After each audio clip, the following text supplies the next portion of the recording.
Hi everyone, I'm Zamo. So my formal name is Oscar Zamora, but in the DJ world, I'm just called Zamo. I don't know, I took that name for a very long time now when I started DJing for pleasure, really.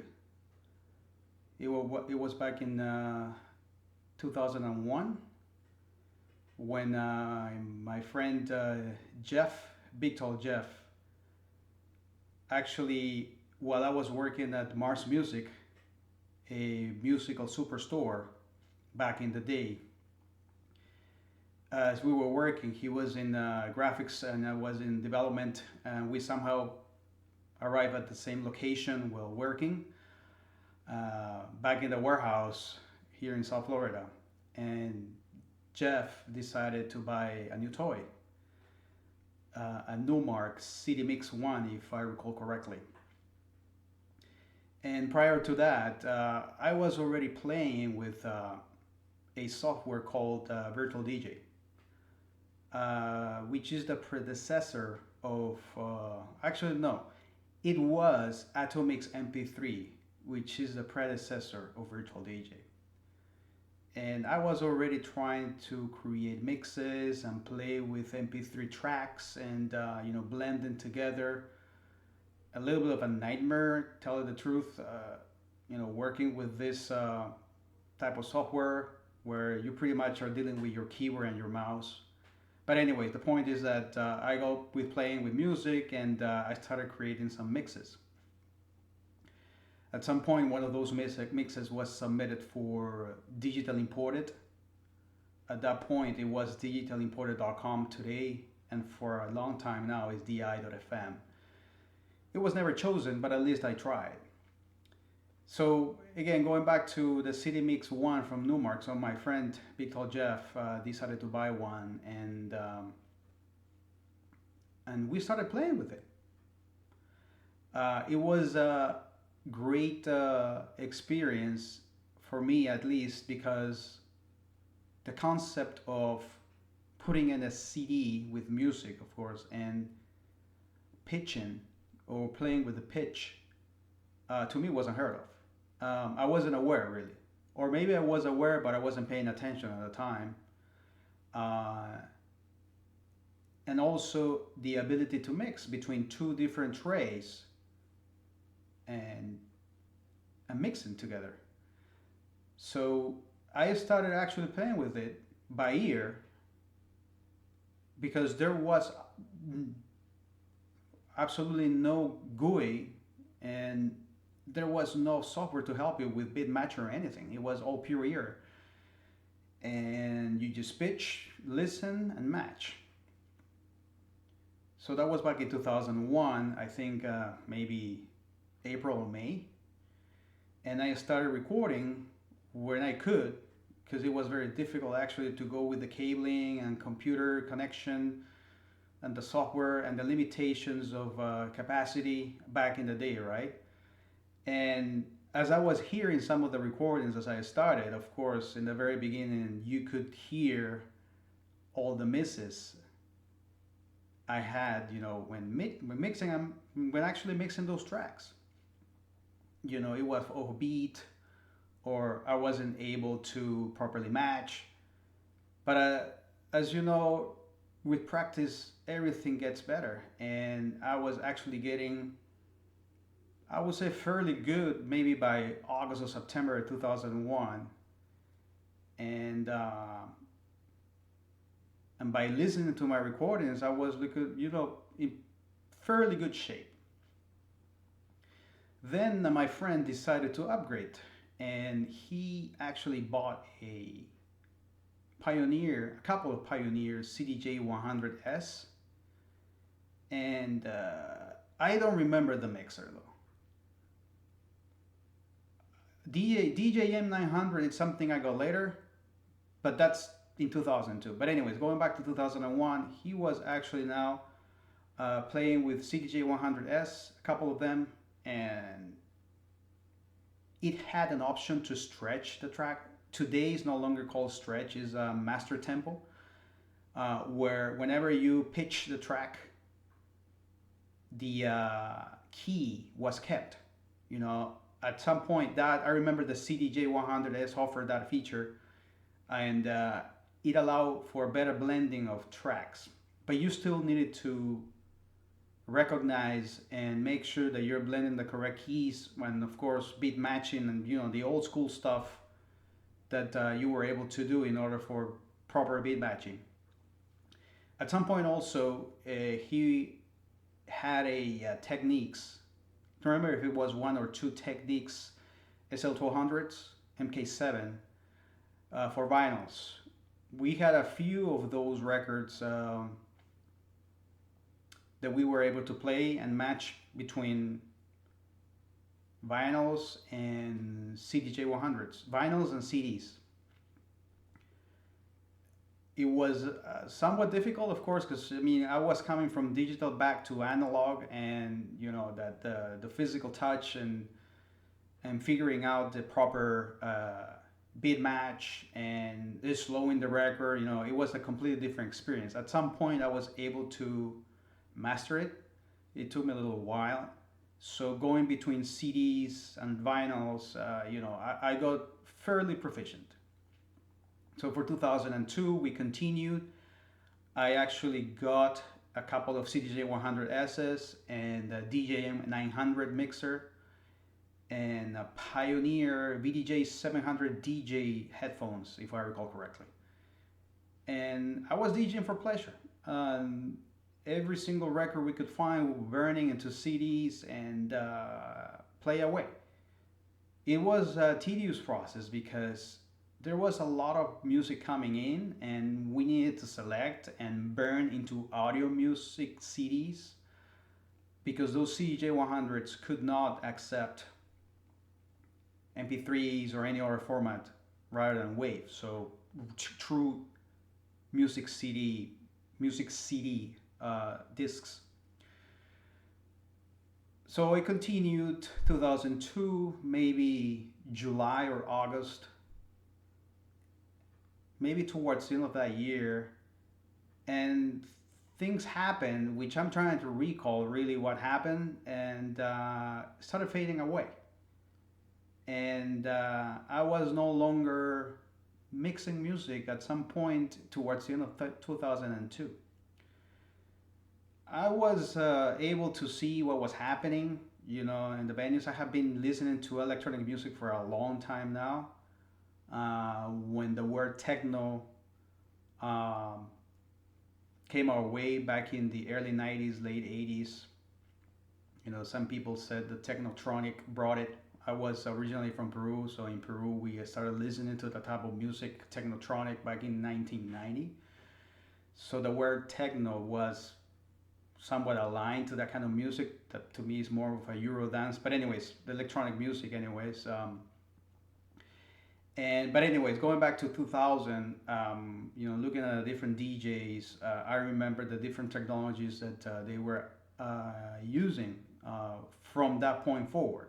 I remember Final Scratch, where regular turntables were used with encoded vinyls that were then read by software on some kind of a connection, which I don't recall exactly how it was done, and you were able to match digital records from the computer into these analog coded vinyl records playing on the turntables. To me, it was a fascinating technology, but it was a lot of work. I remember when DJs were actually plugging it, it was fairly, 5-10 minutes, just connections and testing and making sure that it's ready to run. So it's a lot of work. You still needed to know what you were doing for that. And since then, Virtual DJ came in, and then Serato came later.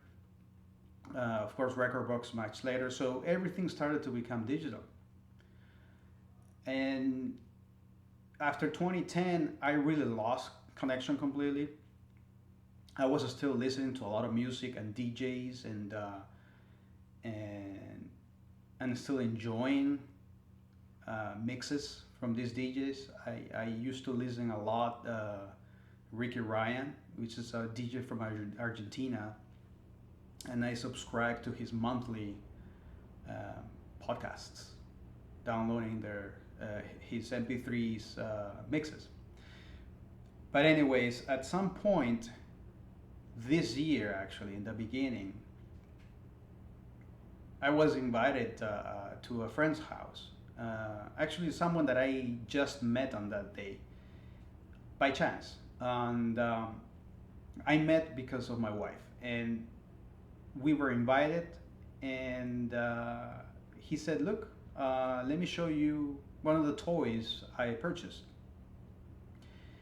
And he was showing me his Mac and a big screen, and it was a Newmark um, deck, a small one. Don't remember the model. And he said, "Look, I'm able to use this and stream music and mix." I was, "Oh, great! That's amazing. I didn't know that was possible." I knew it was possible to stream back in the day with Spotify, but at some point I learned that Spotify was no longer providing that feature anymore. So I thought that there was nothing else out there other than, of course, having your own music.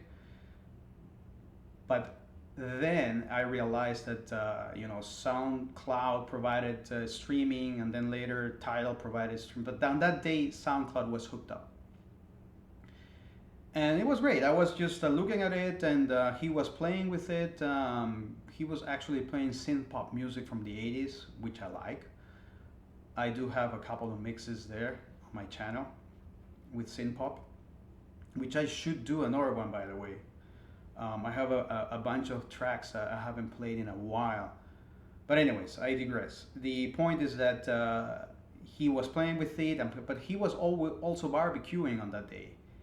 It was at night. And at some point he said, "Look, I am being challenged because I need to work on, cooking and the barbecue and everything. Can you do me a favor and just help me out with the music?"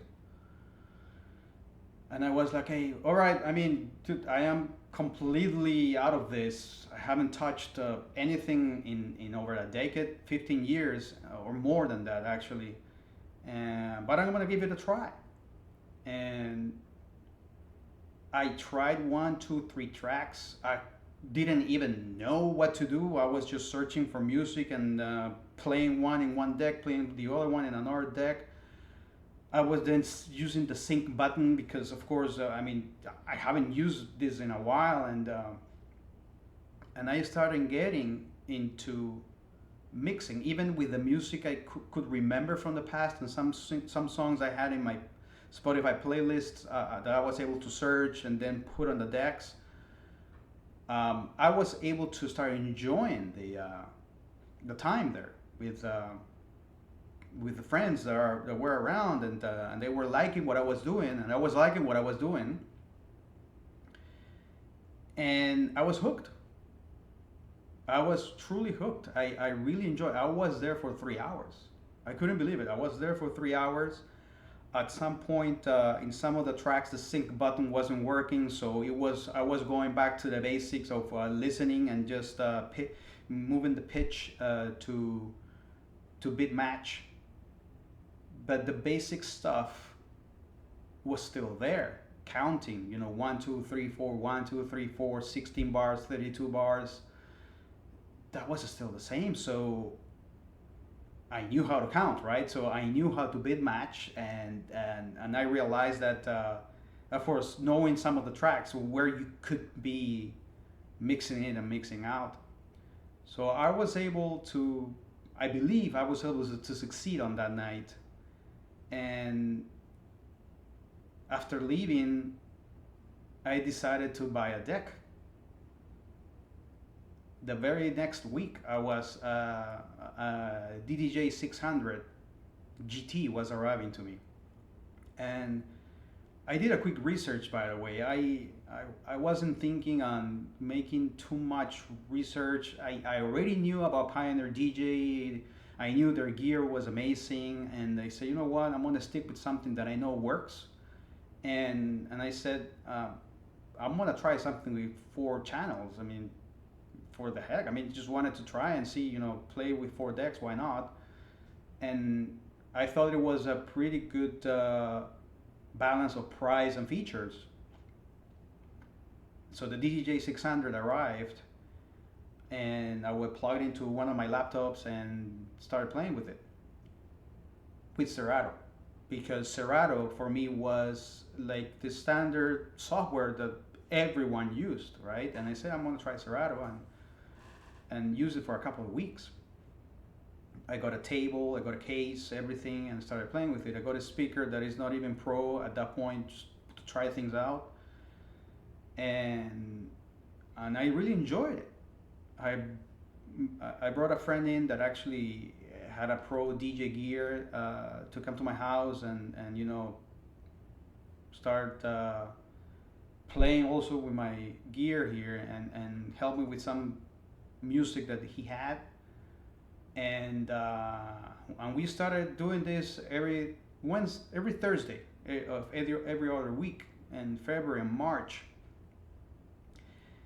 and I was truly practicing almost on a daily basis for hours, and and I was getting better just beat matching and knowing the music and understanding the different new type of genres out there, right?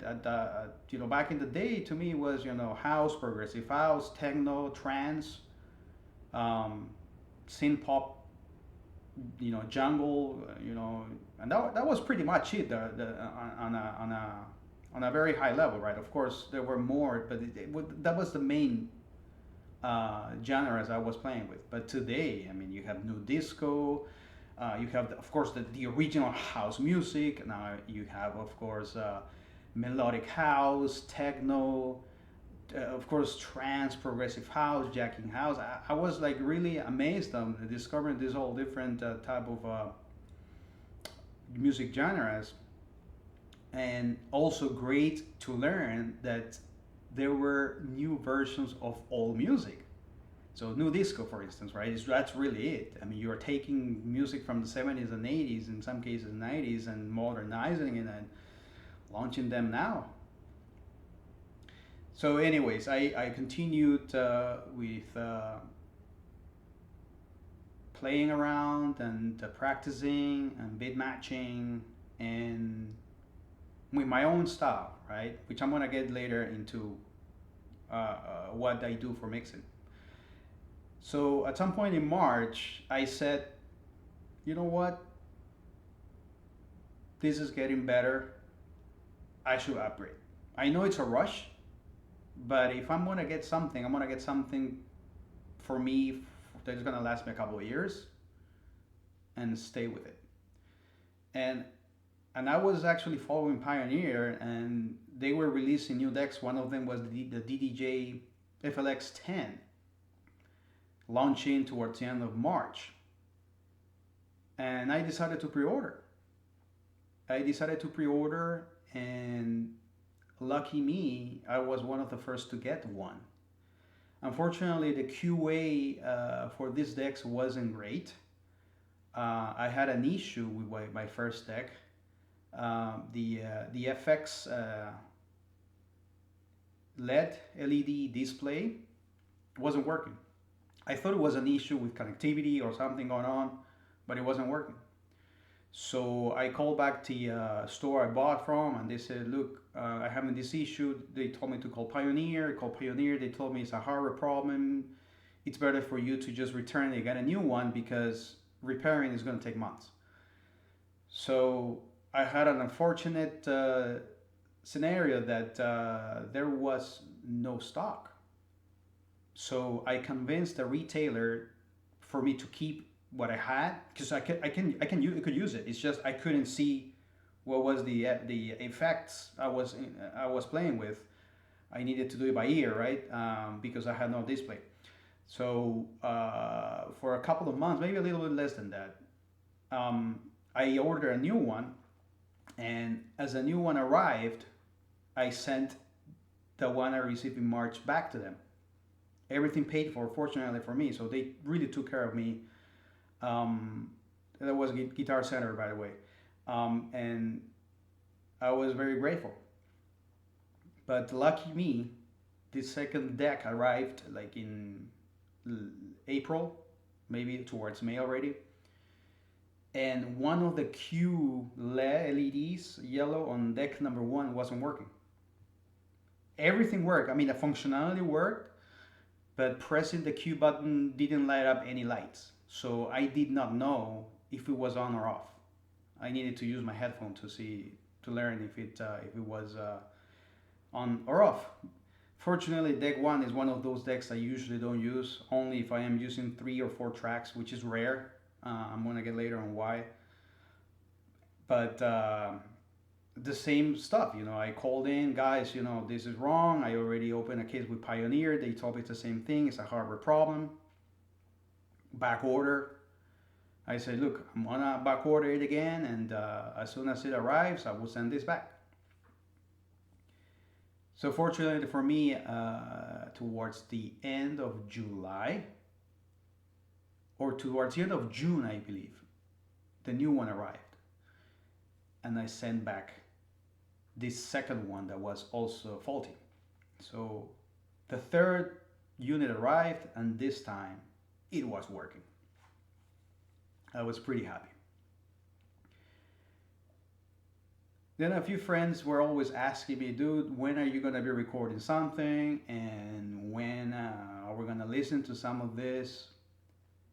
I got contacted by someone that saw one of my mixes or heard one of my mixes in SoundCloud and sent me a message saying, would you like to send us a mix for you as to feature it? And that got me thinking. And I said, why not? I should start recording, right?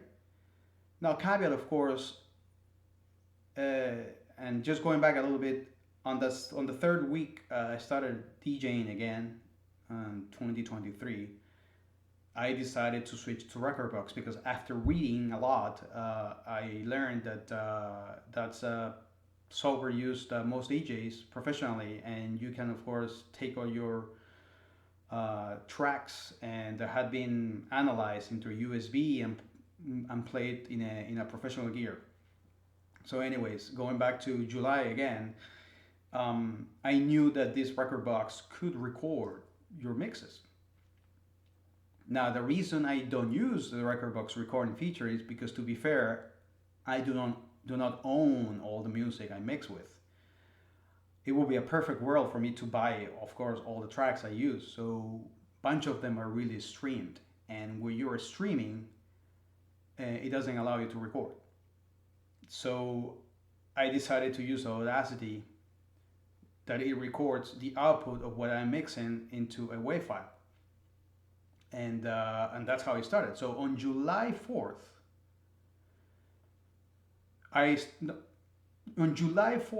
recorded my very first mix that was submitted to this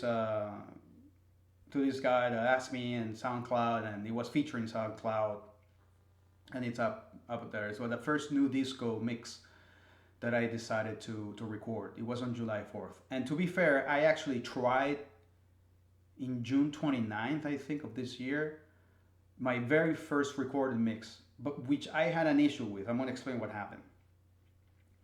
So there is a situation with the IO driver on the DJ FLX10 that it introduces artifacts on the audio when there is an overload on the computer. And I thought it was just my computer because it's a little old. It's an 8th generation 16 core or 8 core, don't remember, Intel computer. And it was really the bare minimum for what is required for the stems. Pioneer calls it a different way, but Serato calls it stems. So I had always the situation where, as the track was analyzing on the fly for stems, because it does it every time you load a new track, it always analyzes on the fly. It will introduce these audio artifacts every now and then, depending on the load that I have on the computer. And you will hear them on the mixes. and there was no way for me to fix. It was random. I tried shutting down all the services I could, all the software I could, but they were still appearing every now and then. And that very first mix I created has, like 10 or 15 of those artifacts being introduced in the mix. And that June 29th recording, I don't promote it. I have it still on YouTube, but I really don't say that it's my very first, because it had that issue, right? So after reading and going back and forth, opening a forum case and going back and forth with another person, a lady actually, a DJ. I don't recall her name, but it's out there.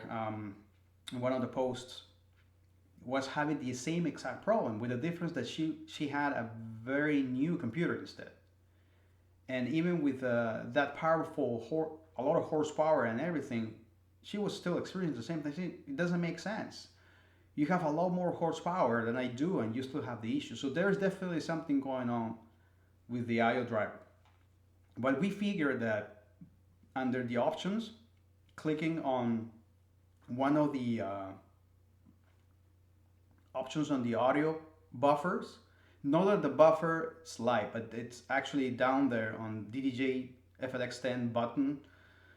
It will open an audio window, and we were able to increase the delay. You can increase it all the way up, right? But the default is 5 milliseconds, and I move it personally to 11 milliseconds or 10 milliseconds. I don't remember exactly. So double, which is really the time, the response time between when you perform an operation on the deck and it gets reflected on the software. So 11 milliseconds is really too fast. I mean, it's barely noticeable, but that actually made a huge difference. So those artifacts will continue, but they are now very sporadic. It doesn't happen often. So you will hear, if you actually pay attention to some of my mixes, you will still hear them, but they are rare now. And since then, and this happened before July 4th, then I was able to record my first recording, which is a Do Disco, which is the best recording thus far as per YouTube views, with 12,000 views or so, and I don't know, 1,200 hours. People really enjoyed that mix. So I started recording. I started, of course, getting better, and in some cases using 3 decks, just because of looping. But I am gonna be candid here. I take the challenge every time I mix, because I do not know all the music I want to mix with. What I do is I say, you know what, I'm gonna pick from here to here, drag and drop it into a folder, and start mixing from there. Every now and then I will remember about a track and search and load it. But that's really what I do. And I know in some cases it might be wrong, because every DJ, in my opinion, should know their tracks, particularly if you're in a gig. You should be prepared for that gig, right? I'm not in a gig. I'm just enjoying this for now as a hobby. And I just decided to risk it in a way that, you know what, I'm going to throw all these tracks here in this folder and start mixing away. And that's what I do. And at times, it might not be the perfect match. It might not be the perfect mix cue points, but I like doing that. I think that challenge helps me and getting better in situations where you don't know what to do next, and then you need to improvise and say, I can do this, I can loop over here, or maybe I can reduce the color filter over here, or maybe I can take out the stem for voice on this left track over here as I mix the right? So I take it as an experience for me to continue learning. If I was to go into a proper gig, yes, I will be preparing for sure. I will be preparing, and I will make sure I have all the tracks ordered and properly analyzed, and knowing every single track I am putting in. But most of the time, because I'm doing it for fun, I can tell you that 95% of the tracks, or maybe 90% of the tracks that I'm pulling into my mixes, I haven't heard it in full in the past. They are fairly new or brand new to me. I do hear them the very first 30 or 60 seconds very quickly to find the mix points. 16, 32, 64 bars at times. Uh, a little bit more than that, a minute and a half, depending on the intro of the song. And I would say I'm gonna mix this one starting from the beginning. I wanna mix this one starting from 30 seconds or 32 bars, depending on the BPM, right? So that's what I do every time I mix. And maybe you will see some of my videos that will be going forward pretty fast and then going back, because I'm trying to see where do I start mixing this track coming from this other that is already playing. So it's really a practice engagement for me. It's a learning experience, really. It's a continuous learning experience. The other thing I wanted to express is, as you might have seen in some of my mixes, right? And before I say this, look, the goal of every DJ, of course, to have the crowd happy and dancing, right? So it doesn't matter what you do really on the decks. What it matters is how good are people actually enjoying your music. So your techniques or your sync button or whatever you do, it really doesn't matter if the crowd it's really enjoying what you're doing, right? So every DJ will be different. Every DJ will do whatever it has to be done in order to accomplish, the end goal, right? Now, putting that on the side, me personally, I usually like to match music and to play them in parallel for a long time. Depends, of course, on how many intros and outros I can find, right? And at times, really a proper outro. It might be just a section of the song that I know I might be able to mix just by listening on what's happening, or maybe taking out the vocals, and I will start plugging in the next one. And the next one will be plugged in for 64 bars or 32 bars completely. And you might see on some of my mixes, right, that I do that all the time, because I enjoy personally two things. One is perfection of bit matching. I know nobody is perfect, and I'm not saying I'm perfect, but I strive to have a perfect beat match every time. That's what I strive to. It doesn't mean DJs should do this every time or it's perfect for having people dancing, but this is me. I strive to have a perfect beat match, number one. And the second, when I actually am able to smash two tracks at a time, 32 bars, there have been 64 bars, I enjoy having different pieces of the song for each one, depending on the EQ that I play with for each of the tracks, to play in parallel. Because you could hear the voice of one song, maybe the bass of the bass of the other song, or vice versa, or just different instruments of the second one that actually complement the first one. So to me, it's a better experience. Plus, it's more of a challenge, because now I have less time for the other track to come in, right? So if it's a 4-minute track coming in, right, and I start beat matching 64 bars, right, with different EQs and different volumes, I really have 3 to go. And those 3 are actually 2, because the last one is also the beginning of the other one. So it keeps me alive in a way that I need to continue thinking about what's next, what I'm bringing in. And also I have this other challenge, because as I already mentioned, I don't know all the tracks I'm playing with. So on those 2 minutes I have, I need to go back and start looking for a track that I believe should be a good match. So that's why you will see me listening the different songs I'm playing to see which one I pull into the tray, right? And as soon as I find one, I will put it in and then start searching. Okay, where do I start? From the beginning, 32 bars, 16 bars. Depends on where I believe is the best match for that track. So yeah, I mean that's in a nutshell what I like to do. I enjoy really playing in parallel. Maybe at some point, and I have done it actually in the past, very few times, where I will have three decks running in parallel. But to be fair, one of them is gonna be looping, right? So deck number one playing, finishing, deck number two looping, and deck number three coming in, right? It's just a little more difficult with two plates and three decks because you need to go back and forth between two and four or one and three. If I was to have more decks, maybe it might be easier experience. So that's something I need to try with four decks at some point. But yeah, I mean that's really what I strive to do, right? Parallel uh, playback of two tracks or three tracks at times with looping. And yeah, I mean I see some of the DJs out there on YouTube that they will beat match and mix very quickly from one track to another one. I mean it's fine. People enjoy it. It's fine. Um, but I personally like what I do.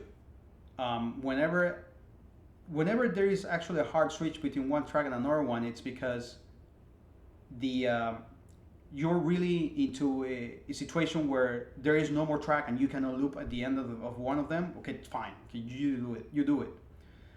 Or maybe because you know that transition is gonna be good. You know, I can just stop here and start right here from the next one, and it's gonna be an abrupt change, but it's gonna you're gonna hear it okay. So I mean that's valid too. But whenever I hear that it's coming in and coming out very quickly and not blending correctly, to me as a listener, particularly, I don't enjoy it. But that's again, that's me, that's my opinion, and that's why I don't do it. I don't like it. And again, I'm gonna go back to what I just said, right? A few minutes ago. On the dance floor, people are dancing. It doesn't matter what you do, all right? If they are enjoying it and you're doing exactly what I just said, fine. If you're using the sync button, fine. I mean, that's the purpose, right? But me doing it privately and enjoying my own music, to me, it's actually a therapy. I prefer doing what I do. I'm gonna continue doing that. To me, it's amazing. I can use different effects while it's mixing and playing in parallel, and using the color filters. Lowering the volume on one and then coming back up. To me, it's uh, amazing. I like it. So, anyways, I just wanted to record this just to express what I have been doing thus far, how it all started, and I'm gonna continue recording. To me, this is a moment. Every time I record, it's a therapy. It's a hobby I'm actually enjoying when I do it. I'm gonna continue, piling up with new music of different streaming services. I actually subscribe to both Tidal and Beatport Link, and from different places I collect the music and start reading. Okay, what is in the top 10 charts or top 50 charts, and I will start creating my own list of music, and from there I'm gonna be selecting for my mixes. So I'm gonna continue doing that, and maybe at some point I'm gonna consider going, and experiencing in a gig. It's just I don't want to rush things. I just want to make sure that I do this for fun. I don't want to do this professionally, really, because I have my own job, right? And I want to do it right. And if it doesn't happen, it doesn't matter. But it might be. I've been going to a couple of parties already, private ones. I'm playing music, and it has been great, and I'm enjoying it. The only thing I need to make changes a little bit is because at times, as I am searching for tracks and actually listening, because I do not know of everything I'm going to be playing, particularly in these private parties, I might disconnect from the crowd because I'm just focused on making sure that I'm selecting the correct track. That is not right. I need to be hooked up with the crowd and of course enjoying with the crowd. So I need to have better preparation for that. And I have a curated playlist very ready to be played. That's the only change I need to make uh, right now. And of course, if I go into a gig in the future, as I already mentioned, I will prepare everything. I will prepare all the tracks, analyze, create the necessary cue points, and know the tracks I'm going to be playing. Because at times you don't know, because I mostly do not know how they end, and every now and then I will get a very bad match just because it didn't end properly or the ending was exactly what I wanted it to be. Oh yeah, that's really it for now. I just wanted to present myself, tell you what I do, how it all started this year, 21 years later, right? Because it was 2002, 2003, now 2023. I'm sorry, 2001, 2002, now 2023. That's 21 years. And and I start thinking about what would have happened if I just continued, right? Um, might have been completely different. Who knows? And just to finish, um, several friends have asked me, do I have a coach? How do I learn all this? And I'm gonna put a parallel, okay? I have been running for 10 years now, and I have been practicing and running and trying and attempting to run faster every time, and I can't. I don't know if there is a limitation on my body. I don't know if there is anything wrong with me, and even though I have gone to the doctor and say, you're fine, man. I cannot get faster. I continue practicing, I cannot get faster, right? I continue running, but I don't get better. But I still do it. I enjoy it, I still do it. Why am I doing this parallel? Because I know that, at least statistically speaking, right, some people are actually built to do something really good with practicing, okay? The best runners that I know, I believe they have been um, their bodies, in a way, are prepared to be runners and good ones. And with practice, they are getting better, right? And it's just something they have internally. The same goes for people that DJ, right? Some people actually know exactly how the music is playing and they really understand where you should start mixing or stop mixing very quickly. And what I'm trying to say is that people that actually are like that might not require coaching. I'm not saying coaching is bad. I think it's amazing to have a coach and for you to learn and of course be better every time. But I wanted to say that in my case, everything I have done thus far in DJing and with the recordings and everything, um, I have just learned by myself. Everything I do, it's really me trying new things by myself. I will watch videos every now and then on what people do, the pros, what they will do with music. I will try things here and there. But in the case of me, every time I just continue practicing by myself, I just get better. I believe I'm getting better. So I might get a coach later, who knows, just to learn all the things I might have not done yet. But everything I have done and I'm doing thus far, it's just me practicing and doing it myself. Because people have asked me, again, as I mentioned in the beginning, do you have a coach? I don't have a coach. I just learned everything by myself, and maybe I have something in myself again that allows me to do all this by just practicing, right? Not happening with me running. So I wanted to make that parallel. Not everyone does everything right. Um, Practicing. in some cases they can't. It's like me trying playing piano, right? I love the piano, but I don't know. I can't play it. I have tried, going the different notes and stuff, but I can't do it. So yeah, depends on the person really. I just wanted to express that. So, anyways, if you're continue, if you still continue listening to me, well, thank you for your time here. I just wanted to share my experience thus far. I might record something else later.